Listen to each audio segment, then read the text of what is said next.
Capítulo 19, de las discretas razones que Sancho pasaba con su amo, y de la aventura que le sucedió con un cuerpo muerto, con otros acontecimientos famosos.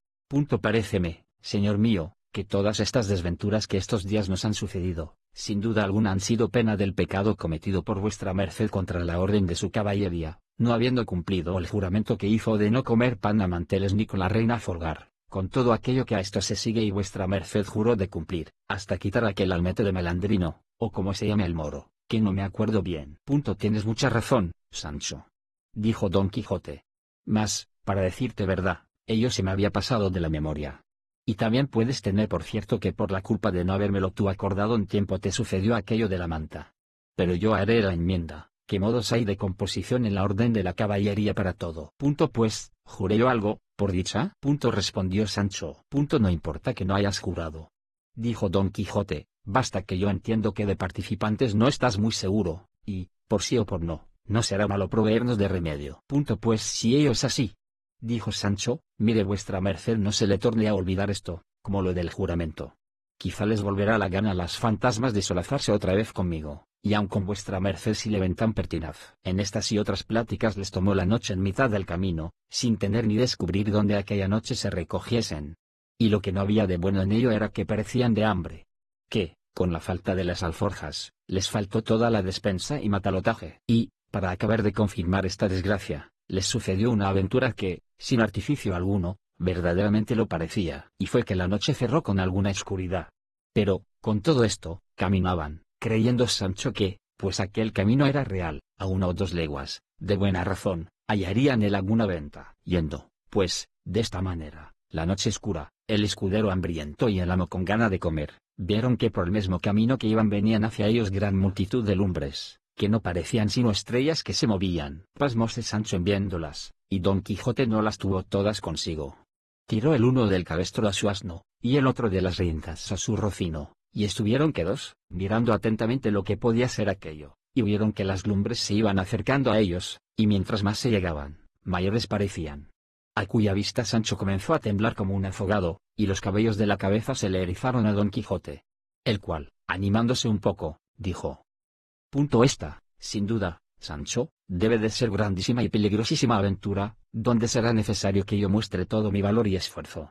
Signo de exclamación abierta desdichado de mí. Respondió Sancho.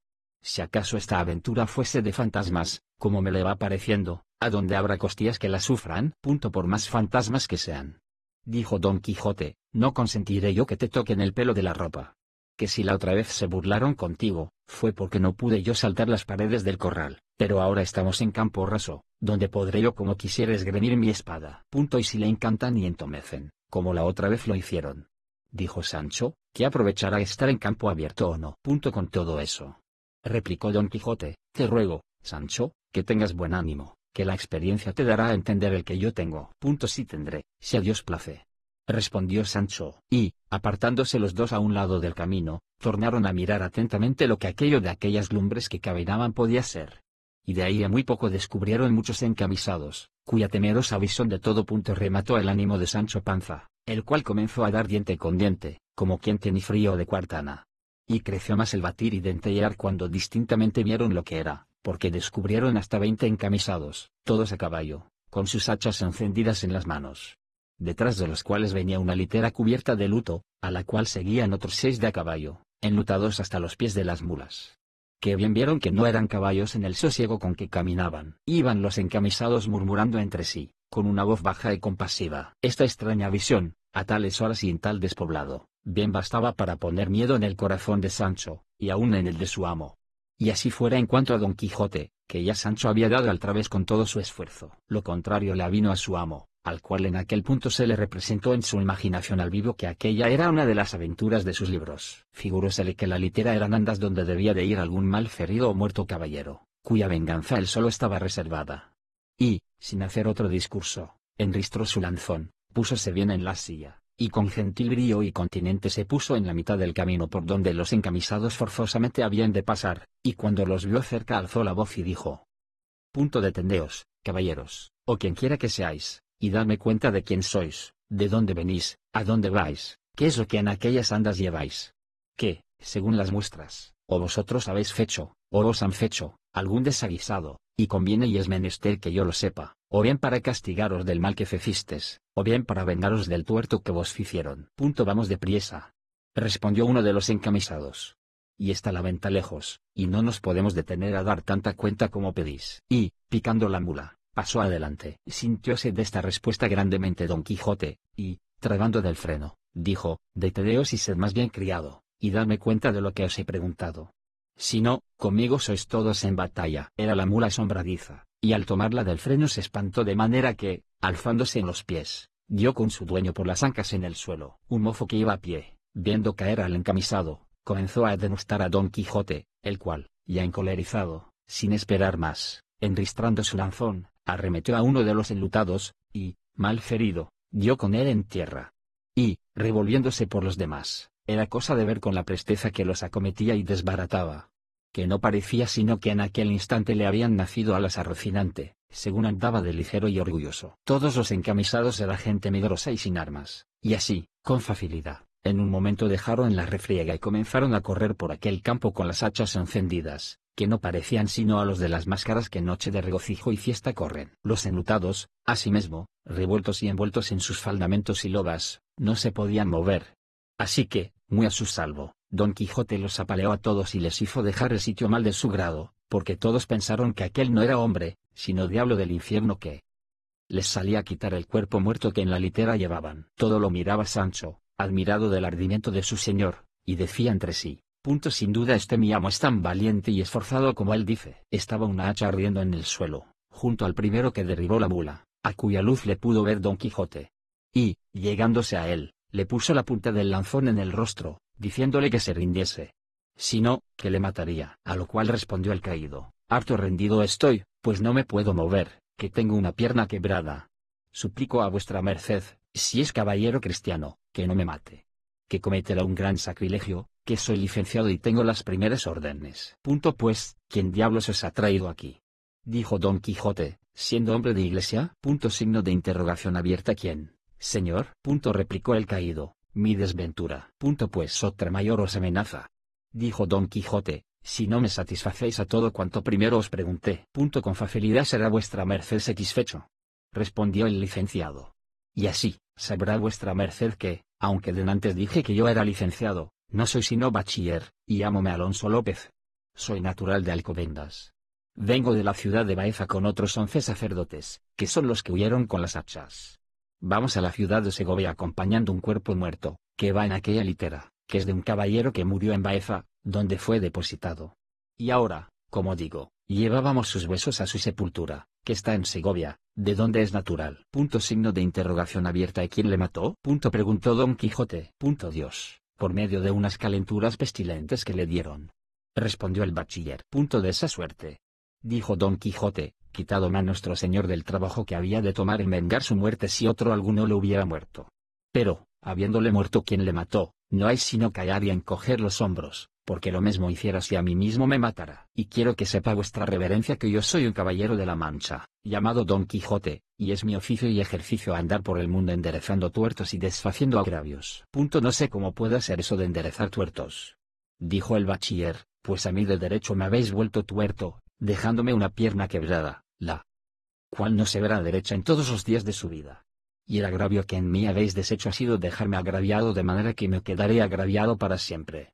Y harta desventura ha sido topar con vos, que vais buscando aventuras. No todas las cosas, respondió Don Quijote, suceden de un mismo modo. El daño estuvo, señor bachiller Alonso López, en venir, como veníades, de noche, vestidos con aquellas sobrepellices, con las hachas encendidas, rezando, cubiertos de luto, que propiamente semejaba de cosa mala y del otro mundo.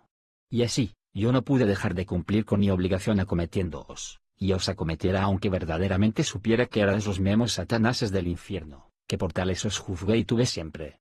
Ya que así lo ha querido mi suerte, dijo el bachiller, suplico a vuestra merced, señor caballero andante, que tan mala andanza me ha dado, me ayude a salir de debajo de esta mula, que me tiene tomada una pierna entre el estribo y la silla. Signo de exclamación abierta. Hablara yo para mañana. Dijo Don Quijote. Y, ¿hasta cuándo aguardabais a decirme vuestro afán? Dio luego voces a Sancho Panza que viniese. Pero él no se curó de venir, porque andaba ocupado desvalijando una fermilá de repuesto que traían aquellos buenos señores, bien bastecida de cosas de comer. Hizo Sancho costal de su gabán, y, recogiendo todo lo que pudo y cupo en el talego, cargó su jumento, y luego acudió a las voces de su amo y ayudó a sacar al señor bachiller de la opresión de la mula. Y, poniéndole encima de ella, le dio la hacha, y Don Quijote le dijo que siguiese la derrota de sus compañeros, a quien de su parte pidiese perdón del agravio, que no había sido en su mano dejar de haberle hecho. Díjole también Sancho, si acaso quisieren saber esos señores quién ha sido el valeroso que tales los puso, diráles vuestra merced que es el famoso Don Quijote de la Mancha, que por otro nombre se llama el caballero de la triste figura. Con esto, se fue el bachiller. Y Don Quijote preguntó a Sancho que qué le había movido a llamarle el caballero de la triste figura, más entonces que nunca. Yo se lo diré.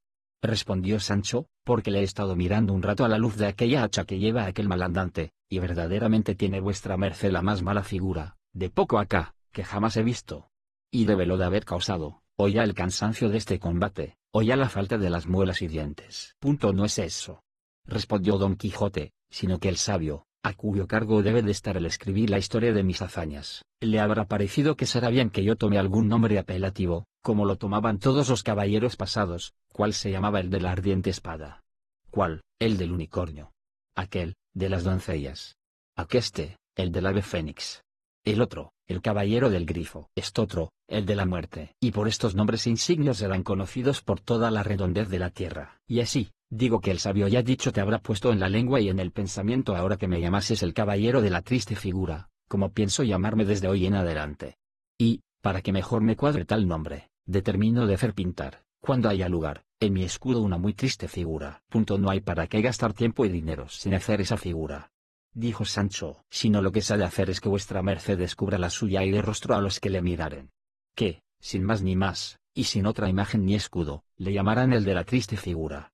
Y créame que le digo verdad, porque le prometo a vuestra merced, señor, y esto se ha dicho en burlas, que le hace tan mala cara la hambre y la falta de las muelas, que, como ya tengo dicho, se podrá muy bien excusar la triste pintura. Rióse Don Quijote del donaire de Sancho, pero, con todo, propuso de llamarse de aquel nombre en pudiendo pintar su escudo, o rodela, como había imaginado. En esto volvió el bachiller y le dijo a Don Quijote, olvidábaseme de decir que advierta vuestra merced que queda descomulgado por haber puesto las manos violentamente en cosa sagrada, justa y luz, siquis suadente diabolo, etc.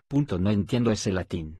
Respondió Don Quijote, mas yo sé bien que no puse las manos, sino este lanzón. Cuanto más, que yo no pensé que ofendía a sacerdotes ni a cosas de la iglesia, a quien respeto y adoro como católico y fiel cristiano que soy, sino a fantasmas y a vestiglos del otro mundo. Y, cuando eso así fuese, en la memoria tengo lo que le pasó al Cid Ruiz Díaz, cuando quebró la silla del embajador de aquel rey delante de su santidad el Papa, por lo cual le descomulgó, y anduvo aquel día el buen Rodrigo de Vivar como muy honrado y valiente caballero. En oyendo esto el bachiller, se fue, como queda dicho, sin replicarle palabra. Quisiera Don Quijote mirar si el cuerpo que venía en la litera eran huesos o no, pero no lo consintió Sancho, diciéndole, señor, vuestra merced ha acabado esta peligrosa aventura lo más a su salvo de todas las que yo he visto. Esta gente, aunque vencida y desbaratada, podría ser que cayese en la cuenta de que los venció solo una persona, y, corridos y avergonzados de esto, volviesen a rehacerse y a buscarnos, y nos diesen en qué entender. El jumento está como conviene, la montaña cerca, la hambre carga, no hay que hacer sino retirarnos con gentil compás de pies, y, como dicen, váyase el muerto a la sepultura y el vivo a la hogaza. Y, antecogiendo su asno, rogó a su señor que le siguiese. El cual, pareciéndole que Sancho tenía razón, sin volverle a replicar, le siguió. Y, a poco trecho que caminaban por entre dos montañuelas, se hallaron en un espacioso y escondido valle, donde se apearon. Y Sancho alivió el jumento, y, tendidos sobre la verde hierba, con la salsa de su hambre, almorzaron, comieron, merendaron y cenaron a un mismo punto, satisfaciendo sus estómagos con más de una fiambrera que los señores clérigos del difunto, que pocas veces se dejan mal pasar. En la cermila de su repuesto traían. Mas sucedióles otra desgracia, que Sancho la tuvo por la peor de todas, y fue que no tenían vino que beber, ni aun agua que llegara a la boca. Y, acosados de la sed, dijo Sancho, viendo que el prado donde estaban estaba colmado de verde y menuda hierba, lo que se dirá en el siguiente capítulo. Capítulo 20, de la jamás vista ni oída aventura que con más poco peligro fue acabada de famoso caballero en el mundo, como la que acabó el valeroso Don Quijote de la Mancha. No es posible, señor mío, sino que estas hierbas dan testimonio de que por aquí cerca debe de estar alguna fuente o arroyo que estas hierbas humedece.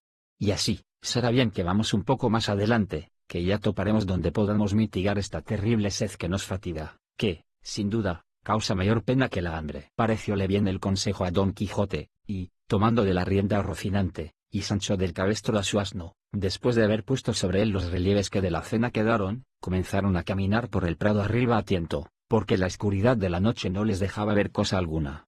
Mas, no hubieron andado 200 pasos, cuando llegó a sus oídos un grande ruido de agua, como que de algunos grandes y levantados riscos se despeñaba. Alegróles el ruido en gran manera, y, parándose a escuchar hacia qué parte sonaba, oyeron a deshora otro estruendo que les aguó el contento del agua, especialmente a Sancho, que naturalmente era medroso y de poco ánimo. Digo que oyeron que daban unos golpes a compás, con un cierto crujir de hierros y cadenas, que, acompañados del furioso estruendo del agua, que pusieran pavor a cualquier otro corazón que no fuera el de Don Quijote. Era la noche, como se ha dicho, escura, y ellos acertaron a entrar entre unos árboles altos, cuyas hojas, movidas del blando viento, hacían un temeroso y manso ruido.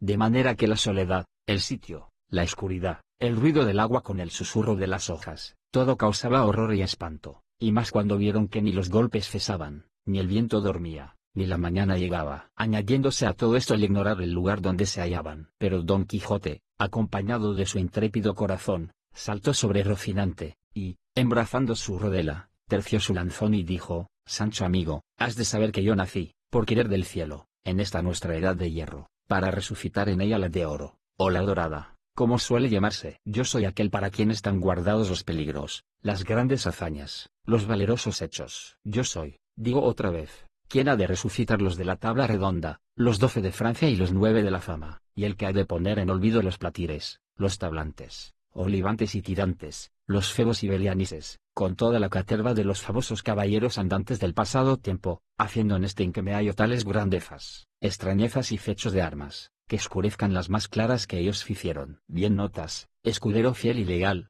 las tinieblas de esta noche, su extraño silencio, el sordo y confuso estruendo de estos árboles, el temeroso ruido de aquella agua en cuya busca venimos, que parece que se despeña y derrumba desde los altos montes de la luna, y aquel incesable golpear que nos hiere y lastima los oídos. Las cuales cosas, todas juntas y cada una por sí, son bastantes a infundir miedo, temor y espanto en el pecho del mismo Marte, cuanto más en aquel que no está acostumbrado a semejantes acontecimientos y aventuras. Pues todo esto que yo te pinto son incentivos y despertadores de mi ánimo, que ya hace que el corazón me reviente en el pecho, con el deseo que tiene de acometer esta aventura, por más dificultosa que se muestra. Así que, aprieta un poco las finchas a Rocinante y quédate a Dios, y espérame aquí hasta 3 días no más, en los cuales, si no volviere, puedes tú volverte a nuestra aldea, y desde ahí, por hacerme merced y buena obra, irás al Toboso, donde dirás a la incomparable señora mía Dulcinea que su cautivo caballero murió por acometer cosas que le hiciesen digno de poder llamarse suyo. Cuando Sancho oyó las palabras de su amo, comenzó a llorar con la mayor ternura del mundo y a decirle: Señor, yo no sé por qué quiere vuestra merced acometer esta tan temerosa aventura. Ahora es de noche, aquí no nos ve nadie, bien podemos torcer el camino y desviarnos del peligro, aunque no bebamos en 3 días. Y, pues no hay quien nos vea, menos habrá quien nos note de cobardes. Cuanto más, que yo he oído predicar al cura de nuestro lugar, que vuestra merced bien conoce, que quien busca el peligro perece en él. Así que, no es bien tentar a Dios acometiendo tan desaforado hecho, donde no se puede escapar sino por milagro. Y basta los que ha hecho el cielo con vuestra merced en librarle de ser manteado, como yo lo fui, y en sacarle vencedor, libre y salvo de entre tantos enemigos como acompañaban al difunto. Y, cuando todo esto no mueva ni ablande ese duro corazón, muévale el pensar y creer que apenas habrá vuestra merced apartado de aquí, cuando yo, de miedo, de mi ánima a quien quisiera llevarla. Yo salí de mi tierra y dejé hijos y mujer por venir a servir a vuestra merced, creyendo valer más y no menos. Pero, como la codicia rompe el saco, a mí me ha rasgado mis esperanzas, pues cuando más vivas las tenía de alcanzar aquella negra y malhadada ínsula que tantas veces vuestra merced me ha prometido, veo que, en pago y trueco de ella, me quiere ahora dejar en un lugar tan apartado del trato humano. Por un solo Dios, señor mío, que non se me faga tal desaguisado. Y ya que del todo no quiera vuestra merced desistir de acometer este fecho, dilátelo, a lo menos, hasta la mañana. Que, a lo que a mí me muestra la ciencia que aprendí cuando era pastor, no debe de haber desde aquí al alba 3 horas, porque la boca de la bocina está encima de la cabeza, y hace la medianoche en la línea del brazo izquierdo. Signo de interrogación abierta. ¿Cómo puedes tú, Sancho? Dijo Don Quijote, ver dónde hace esa línea, ni dónde está esa boca o ese colodrillo que dices. Si hace la noche tan oscura que no parece en todo el cielo estrella alguna. Así es, dijo Sancho, pero tiene el miedo muchos ojos y ve las cosas debajo de tierra, cuanto más encima en el cielo. Puesto que, por buen discurso, bien se puede entender que hay poco de aquí al día. Falte lo que faltare. Respondió Don Quijote. Que no se ha de decir por mí, ahora ni en ningún tiempo, que lágrimas y ruegos me apartaron de hacer lo que debía a estilo de caballero. Y así, te ruego, Sancho, que calles. Que Dios, que me ha puesto en corazón de acometer ahora esta tan no vista y tan temerosa aventura, tendrá cuidado de mirar por mi salud y de consolar tu tristeza. Lo que has de hacer es apretar bien las finchas a Rocinante y quedarte aquí, que yo daré la vuelta presto, o vivo o muerto. Viendo, pues, Sancho la última resolución de su amo y cuán poco valían con él sus lágrimas, consejos y ruegos, determinó de aprovecharse de su industria y hacerle esperar hasta el día, si pudiese. Y así, cuando apretaba las finchas al caballo, bonitamente y sin ser sentido, ató con el cabestro de su asno ambos pies a Rocinante, de manera que cuando Don Quijote se quiso partir, no pudo, porque el caballo no se podía mover sino a saltos. Viendo Sancho Panza el buen suceso de su embuste, dijo: Ea, señor, que el cielo, conmovido de mis lágrimas y plegarias, ha ordenado que no se pueda mover Rocinante. Y si vos queréis porfiar, y espolear, y dalle, será enojar a la fortuna y dar coces, como dicen, contra el aguijón. Desesperábase con esto Don Quijote, y, por más que ponía las piernas al caballo, menos le podía mover. Y, sin caer en la cuenta de la ligadura, tuvo por bien de sosegarse y esperar, o a que amaneciese, o a que Rocinante se menease, creyendo, sin duda, que aquello venía de otra parte que de la industria de Sancho. Y así, le dijo: Pues así es, Sancho, que Rocinante no puede moverse. Yo soy contento de esperar a que ría el alba, aunque yo llore lo que ella tardar en venir. No hay que llorar. Respondió Sancho, que yo entretendré a vuestra merced contando cuentos desde aquí al día, si ya no es que se quiere apear y echarse a dormir un poco sobre la verde hierba, a uso de caballeros andantes, para hallarse más descansado cuando llegue el día y de acometer esta tan desemejable aventura que le espera. Signo de interrogación abierta. ¿A qué llamas apear o a qué dormir? Dijo Don Quijote. Soy yo, por ventura, de aquellos caballeros que toman reposo en los peligros. Duerme tú, que naciste para dormir, o haz lo que quisieres, que yo haré lo que viere que más viene con mi pretensión. No se enoje vuestra merced, señor mío, respondió Sancho, que no lo dije por tanto. Y, llegándose a él, púsola una mano en el arzón delantero y la otra en el otro, de modo que quedó abrazado con el muslo izquierdo de su amo, sin osarse apartar del un dedo. Tal era el miedo que tenía a los golpes, que todavía alternativamente sonaban. Díjole Don Quijote que contase algún cuento para entretenerle, como se lo había prometido, a lo que Sancho dijo que sí hiciera si le dejara el temor de lo que oía. Pero, con todo eso, yo me esforzaré a decir una historia que, si la acierto a contar y no me van a la mano, es la mejor de las historias. Y estéme vuestra merced atento, que ya comienzo. Érase que se era, el bien que viniere para todos sea, y el mal, para quien lo fuere a buscar. Y advierta vuestra merced, señor mío, que el principio que los antiguos dieron a sus consejas no fue así como quiera, que fue una sentencia de Catón Zonzorino, romano, que dice: y el mal, para quien le fuere a buscar, que viene aquí como anillo al dedo, para que vuestra merced se esté quedo y no vaya a buscar el mal a ninguna parte, sino que nos volvamos por otro camino, pues nadie nos fuerza a que sigamos donde tantos miedos nos sobresaltan. Sigue tu cuento, Sancho, dijo Don Quijote, y del camino que hemos de seguir déjame a mí el cuidado. Digo, pues, prosiguió Sancho, que en un lugar de Extremadura había un pastor cabrerizo, quiero decir que guardaba cabras, el cual pastor o cabrerizo, como digo, de mi cuento, se llamaba Lope Ruiz. Y este Lope Ruiz andaba enamorado de una pastora que se llamaba Torralba, la cual pastora llamada Torralba era hija de un ganadero rico, y este ganadero rico. Si de esa manera cuentas tu cuento, Sancho, dijo Don Quijote, repitiendo 2 veces lo que vas diciendo, no acabarás en 2 días. Dilo seguidamente y cuéntalo como hombre de entendimiento, y si no, no digas nada. De la misma manera que yo lo cuento, respondió Sancho, se cuentan en mi tierra todas las consejas, y yo no sé contarlo de otra, ni es bien que vuestra merced me pida que haga usos nuevos. Di como quisieres, respondió Don Quijote. Que, pues la suerte quiere que no pueda dejar de escucharte. Prosigue. Sí que, señor mío de mi ánima, prosiguió Sancho, que, como ya tengo dicho, este pastor andaba enamorado de Torralba, la pastora, que era una moza rolliza, zareña y tiraba algo a hombruna, porque tenía unos pocos de bigotes, que parece que ahora la veo. Luego, ¿conocístela tú? Dijo Don Quijote. No la conocí yo, respondió Sancho, pero quien me contó este cuento me dijo que era tan cierto y verdadero que podía bien, cuando lo contase a otro, afirmar y jurar que lo había visto todo. Así que, yendo días y viniendo días, el diablo, que no duerme y que todo lo añasca, hizo de manera que el amor que el pastor tenía a la pastora se volviese nomecillo y mala voluntad. Y la causa fue, según malas lenguas, una cierta cantidad de celillos que ella le dio, tales que pasaban de la raya y llegaban al olvidado.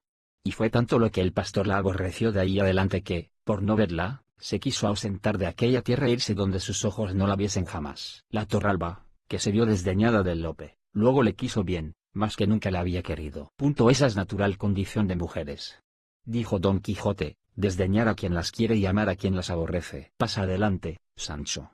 Sucedió, dijo Sancho, que el pastor puso por obra su determinación, y, antecogiendo sus cabras, se encaminó por los campos de Extremadura, para pasarse a los reinos de Portugal. La Torralba, que lo supo, se fue tras él, y seguíale a pie y descalza desde lejos, con un bordón en la mano y con unas alforjas al cuello, donde llevaba, según es fama, un pedazo de espejo y otro de un peine, y no sé qué botecillo de mudas para la cara. Mas, llévase lo que llevase, que yo no me quiero meter ahora en averiguallo. Solo diré que dicen que el pastor llegó con su ganado a pasar el río Guadiana, y en aquella sazón iba crecido y casi fuera de madre, y por la parte que llegó no había barca ni barco, ni quien le pasase a él ni a su ganado de la otra parte, de lo que se congojó mucho, porque veía que la Torralba venía ya muy cerca y la había de dar mucha pesadumbre con sus ruegos y lágrimas. Mas, tanto anduvo mirando, que vio un pescador que tenía junto a sí un barco, tan pequeño que solamente podían caber en él una persona y una cabra. Y, con todo esto, le habló y concertó con él que le pasase a él y a 300 cabras que llevaba. Entró el pescador en el barco, y pasó una cabra. Volvió, y pasó otra. Tornó a volver, y tornó a pasar otra. Tenga vuestra merced cuenta en las cabras que el pescador va pasando, porque si se pierde una de la memoria, se acabará el cuento y no será posible contar más palabra de él. Sigo, pues, y digo que el desembarcadero de la otra parte estaba lleno de cieno y resbaloso, y tardaba el pescador mucho tiempo en ir y volver. Con todo esto, volvió por otra cabra, y otra, y otra. Haz cuenta que las pasó todas. Dijo Don Quijote, no andes yendo y viniendo de esa manera, que no acabarás de pasarlas en un año. Signo de interrogación abierta. ¿Cuántas han pasado hasta ahora? Dijo Sancho. Signo de exclamación abierta. ¿Yo qué diablos sé? Respondió Don Quijote. He ahí lo que yo dije, que tuviese buena cuenta. Pues, por Dios, que se ha acabado el cuento, que no hay pasar adelante.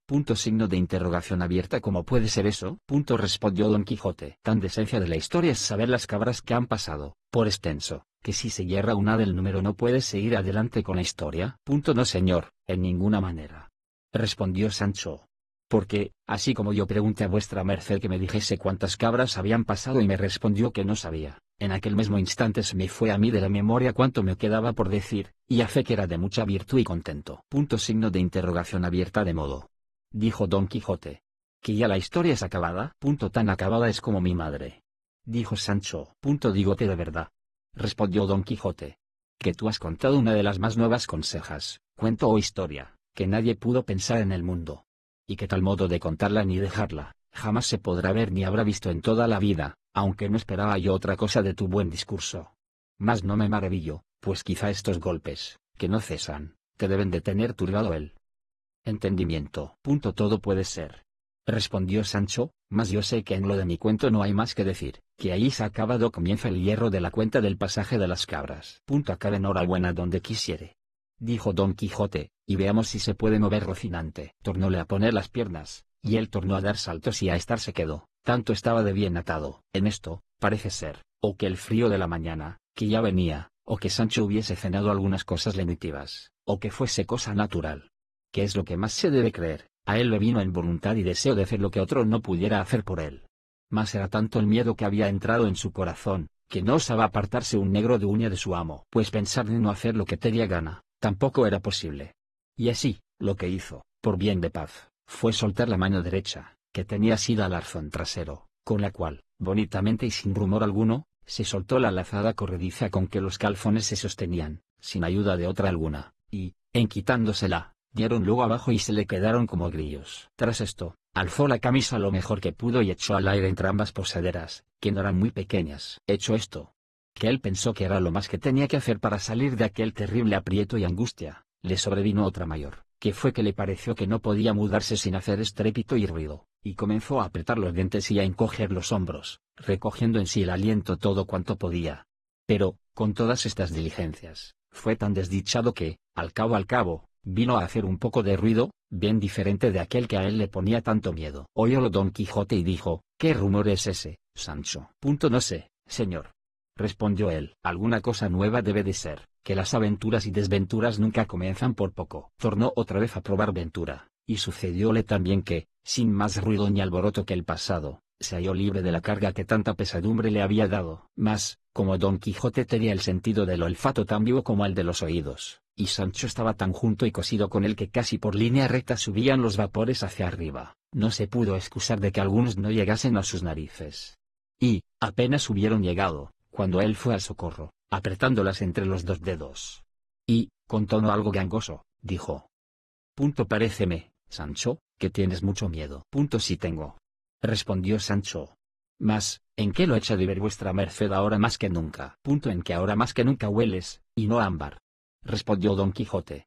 Bien podrá ser, dijo Sancho, mas yo no tengo la culpa, sino vuestra merced, que me trae a deshoras y por estos no acostumbrados pasos. Retírate 3 o 4 allá, amigo, dijo Don Quijote, todo esto sin quitarse los dedos de las narices, y desde aquí adelante ten más cuenta con tu persona y con lo que debes a la mía, que la mucha conversación que tengo contigo ha engendrado este menosprecio. Apostaré, replicó Sancho. ¿Qué piensa vuestra merced que yo he hecho de mi persona alguna cosa que no deba? Peor es me hallo, amigo Sancho, respondió Don Quijote. En estos coloquios y otros semejantes pasaron la noche amo y mozo. Mas, viendo Sancho que a más andar se venía la mañana, con mucho tiento desligó a Rocinante y se ató los calzones. Como Rocinante se vio libre, aunque él de suyo no era nada brioso, parece que se resintió, y comenzó a dar manotadas.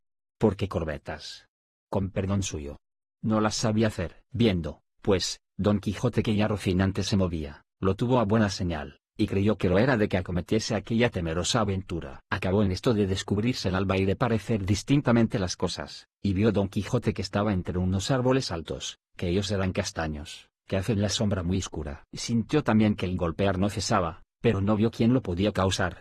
Y así, sin más detenerse, hizo sentir las espuelas a Rocinante, y, tornando a despedirse de Sancho, le mandó que ahí le guardase 3 días, a lo más largo, como ya otra vez se lo había dicho. Y que, si al cabo de ellos no hubiese vuelto, tuviese por cierto que Dios había sido servido de que en aquella peligrosa aventura se le acabasen sus días. Tornóle a referir el recado y embajada que había de llevar de su parte a su señora Dulcinea, y que, en lo que tocaba a la paga de sus servicios, no tuviese pena, porque él había dejado hecho su testamento antes que saliera de su lugar, donde se hallaría gratificado de todo lo tocante a su salario, rata por cantidad, del tiempo que hubiese servido. Pero que si Dios le sacaba de aquel peligro sano y salvo y sin cautela, se podía tener por muy más que cierta la prometida ínsula. De nuevo tornó a llorar Sancho, oyendo de nuevo las lastimeras razones de su buen señor, y determinó de no dejarle hasta el último tránsito y fin de aquel negocio. De estas lágrimas y determinación tan honrada de Sancho Panza saca el autor de esta historia que debía de ser bien nacido, y, por lo menos, cristiano viejo, cuyo sentimiento enterneció algo a su amo, pero no tanto que mostrase flaqueza alguna. Antes, disimulando lo mejor que pudo, comenzó a caminar hacia la parte por donde le pareció que el ruido del agua y del golpear venía. Seguíale Sancho a pie, llevando, como tenía de costumbre, del cabestro a su jumento, perpetuo compañero de sus prósperas y adversas fortunas. Y, habiendo andado una buena pieza por entre aquellos castaños y árboles sombríos, dieron en un pradecillo que al pie de unas altas peñas se hacía, de las cuales se precipitaba un grandísimo golpe de agua. Al pie de las peñas, estaban unas casas mal hechas, que más parecían ruinas de edificios que casas, de entre las cuales advirtieron que salía el ruido y estruendo de aquel golpear, que aún no cesaba. Alborotóse Rocinante con el estruendo del agua y de los golpes, y, sosegándole Don Quijote, se fue llegando poco a poco a las casas, encomendándose de todo corazón a su señora, suplicándole que en aquella temerosa jornada y empresa le favoreciese, y de camino se encomendaba también a Dios, que no le olvidase. No se le quitaba Sancho del lado, el cual alargaba cuanto podía el cuello y la vista por entre las piernas de Rocinante, por ver si vería ya lo que tan suspenso y medroso le tenía. Otros 100 pasos serían los que anduvieron, cuando, al doblar de una punta, pareció descubierta y patente la misma causa, sin que pudiese ser otra, de aquel horrísono y para ellos espantable ruido, que tan suspensos y medrosos toda la noche los había tenido. Y eran, si no lo has, oh lector, por pesadumbre y enojo, 6 mazos de batán, que con sus alternativos golpes aquel estruendo formaban. Cuando Don Quijote vio lo que era, enmudeció y pasmóse de arriba abajo. Miróle Sancho, y vio que tenía la cabeza inclinada sobre el pecho, con muestras de estar corrido. Miró también Don Quijote a Sancho, y viole que tenía los carrillos hinchados y la boca llena de risa, con evidentes señales de querer reventar con ella, y no pude su melancolía tanto con él que, a la vista de Sancho, pudiese dejar de reírse. Y, como vio Sancho que su amo había comenzado, soltó la presa de manera que tuvo necesidad de apretarse las ijadas con los puños, por no reventar riendo. 4 veces sosegó, y otras tantas volvió a su risa con el mismo ímpetu que primero. De lo cual ya se daba al diablo Don Quijote, y más cuando le oyó decir, como por modo de fisga: Has de saber, oh Sancho amigo, que yo nací, por querer del cielo, en esta nuestra edad de hierro, para resucitar en ella la dorada, o de oro. Yo soy aquel para quien están guardados los peligros, las hazañas grandes, los valerosos fechos. Y por aquí fue repitiendo todas o las más razones que Don Quijote dijo la vez primera que dieron los temerosos golpes. Viendo, pues, Don Quijote que Sancho hacía burla de él, se corrió y enojó en tanta manera, que alzó el lanzón y la asentó 2 palos, tales que, sí, como los recibió en las espaldas, los recibiera en la cabeza, quedara libre de pagarle el salario, si no fuera a sus herederos. Viendo Sancho que sacaba tan malas veras de sus burlas, con temor de que su amo no pasase adelante en ellas, con mucha humildad le dijo: Sosiéguese vuestra merced. Que, por Dios, que me burlo. Pues, porque os burláis, no me burlo yo. Respondió Don Quijote: Venid acá, señor alegre, pareceos a vos que, si como estos fueron mazos de batán, fueran otra peligrosa aventura, no había yo mostrado el ánimo que convenía para emprendella y acaballa. Estoy yo obligado, a dicha, siendo, como soy, caballero, a conocer y distinguir los sones y saber cuáles son de batán o no, y más, que podría ser, como es verdad, que no los he visto en mi vida, como vos los habréis visto, como villano ruin que sois, criado y nacido entre ellos. Si no, haced vos que estos 6 mazos se vuelvan en 6 jayanes, y echádmelos a las barbas uno a uno, o todos juntos, y, cuando yo no diere con todos patas arriba, haced de mí la burla que quisiéredes. No haya más, señor mío. Replicó Sancho, que yo confieso que he andado algo risueño en demasía. Pero dígame vuestra merced, ahora que estamos en paz, así Dios le saque de todas las aventuras que le sucedieren tan sano y salvo como le ha sacado de esta, no ha sido cosa de reír, y lo es de contar, el gran miedo que hemos tenido, a lo menos, el que yo tuve. Que de vuestra merced ya yo sé que no le conoce, ni sabe qué es temor ni espanto. No niego yo, respondió Don Quijote, que lo que nos ha sucedido no sea cosa digna de risa, pero no es digna de contarse. Que no son todas las personas tan discretas que sepan poner en su punto las cosas. A lo menos, respondió Sancho, supo vuestra merced poner en su punto el lanzón, apuntándome a la cabeza, y dándome en las espaldas, gracias a Dios y a la diligencia que puse en ladearme. Pero vaya, que todo saldrá en la colada. Que yo he oído decir, ese te quiere bien, que te hace llorar. Y más, que suelen los principales señores, tras una mala palabra que dicen a un criado, darle luego unas calzas. Aunque no sé lo que le suelen dar tras haberle dado de palos, si ya no es que los caballeros andantes dan tras palos ínsulas o reinos en tierra firme. Tal podría correr el dado, dijo Don Quijote, que todo lo que dices viniese a ser verdad. Y perdona lo pasado, pues eres discreto y sabes que los primeros movimientos no son en mano del hombre, y está advertido de aquí adelante en una cosa, para que te abstengas y reportes en el hablar demasiado conmigo. Que en cuantos libros de caballerías he leído, que son infinitos, jamás he hallado que ningún escudero hablase tanto con su señor como tú con el tuyo. Y en verdad que lo tengo a gran falta, tuya y mía, tuya, en que me estimas en poco, mía, en que no me dejo estimar en más. Sí, que Gandalín, escudero de Amadís de Gaula, conde fue de la ínsula firme.